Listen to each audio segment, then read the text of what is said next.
I don't know why TikTok isn't giving me the 60 minutes yet, but I think that most of us spiritual girlies, I think we all grew up believing in magic, and like we just all knew that it was, the world was super magical and not like this boring, little floating rock. We knew that there was magic, and especially coming from other planets.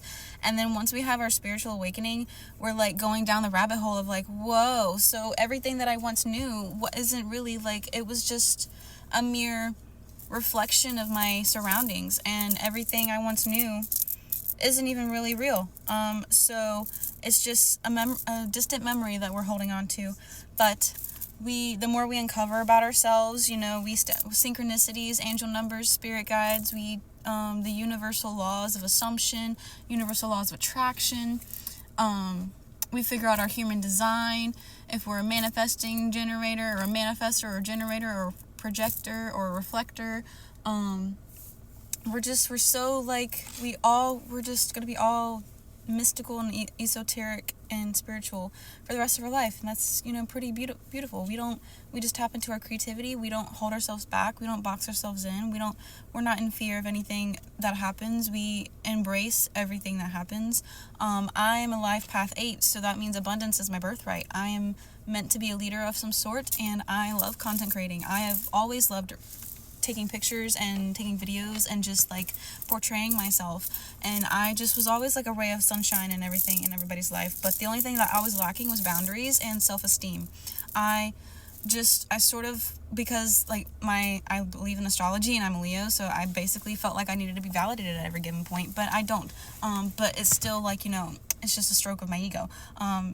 We're never really supposed to get rid of our ego. Our ego comes and goes. We shouldn't be letting our ego sit in the driver's seat, but we should be letting it sit passenger seat, navigating through our life. But we are the driver. Our authenticity, our essence, our soul is the driver. The ego is there just to placate between other people and trying to make sure that we're where we're meant to be. But that's where the angels come in. They spirit guides. They help you guys manifest your life, because they're here.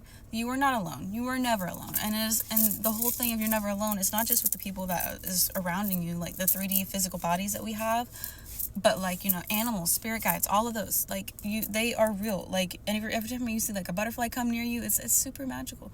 Anyways, but us spiritual girlies, I have a feeling that like we're just like Tinkerbell. We're always tinkering, and we're always like studying in every nook and cranny of ourselves and trying to deeply understand ourselves, so that way we can deeply understand the world around us. That way we know where we're best placed to be put at any given moment, where we know where we're supposed to be.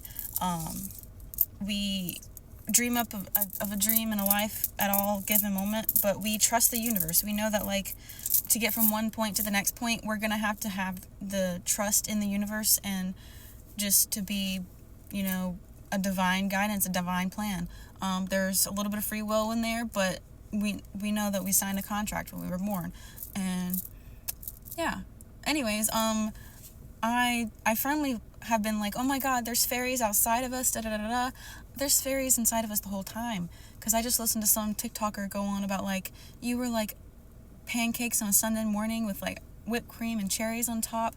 If you have ever been told that you were too much to handle, your light shined so brightly that others were blinded by it, and they needed you to calm down, they needed you to be less than that. And I'm just like, I'm like, wow, so we really are magical. Us magical people, we really just started limiting ourselves and thinking that we were too much, and we started boxing ourselves in because we thought that like it would help the people around us. The whole time we're not even helping ourselves.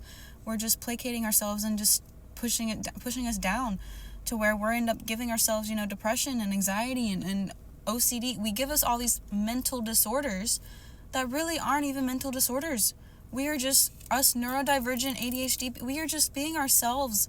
And for you to guys put us labels on us to be like, you're just being too much. You need to be just like the rest of it. No, babe. I need to be just like myself.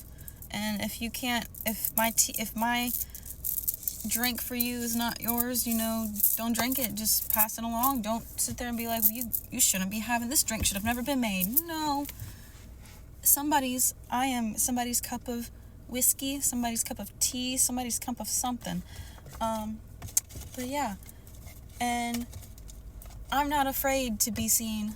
I get it now. The law of assumption. I get it now. It's just, I was scared of it. I was like, no, we can't want the lives that we want. But some of us, that is within our right. That is within our birthright. That is within our soul urge. I'm a life path number 8, so I'm meant to be like a leader. I think I already said that. I'm meant to be a manifesting generator. Any thoughts I have, I can generate them. And I was confused before because there was times just before my spiritual awakening, I would just think like I would write it down. I'm like, I'm going to get a $15 an hour job and da-da-da-da. My first job, mind you, I was having a minimum wage job. I worked at a water park, $7.25 an hour. Then my second job was like $10 an hour. Then 11. Then it kept going up. And then my job right now, $50 an hour. But I'm like, just, I'm like, I manifested my way into this, and I thought it was just like, I literally, before my spiritual awakening, I was like, I trust the universe, if it's meant to be, it's meant to be. If I'm meant to go, I'm meant to go. I'm not meant to go. I'm meant to go up, be a leader of some sort, and just be myself as that, like, be humble, be gracious, be kind, be as authentic, and that's like the word authentic just keeps ringing in my head, and every day, authenticity it's I love it. Serendipity, I love it. And I just, too afraid to be big, but no, I'm meant to be big. I'm meant to live large. This world is not meant to contain me. My soul is bigger than that. And I understand now. Like, I thought I was too much, and I was right. I am too much, but that's not a bad thing. Being too much is not a bad thing. That just means in order to receive more, we have to give more, or in order to give more, we have to receive more, just like that. We are givers, but we are also need to be receivers, because we can't just give and give and give, because then we're left depleted. So the more you think about it as like a bubble, like the more you expand, you get everything too. But you have to have the mindset underneath it that you don't want the negativity, because you want that to be repelled. You want, as you're expanding, you want the negativity to just be outside of you. You don't want it to seep in through inside your bubble, because then you'll start to go back down. And that's not what we want. We don't want to keep going like this. That's not, no. We need to just keep expanding, and that's it. Raising consciousness. Consciousness is just being in your body. Now there's these conscious mind, the subconscious mind, and the unconscious mind. We need to get these two, the subconscious and the unconscious, into the conscious mind. And that's when reality starts to shift. That's when you see things happening, little synchronicities where they're like, nudges that reality is shifting for you. And that's just amazing. That's magic in and of itself. I know, me being a spiritual girly, I'm like, I want to go see the fairies. I am a fairy. This is a 3D avatar body. This body is not going to be another body. Like, once we're out of the world, our soul lives on. We could choose to come back here and reincarnate. We're just, literally before my spiritual awakening, I was like, after this life, I just want to become glitter. And that was just my fancy way of saying, like, energy. I just wanted to become energy. I just wanted to float around. And, it was like, my soul was like, yeah, girl, you smart, because, that's what you are. Glitter. No, you can leave a trail of glitter wherever you go. Never stop being you.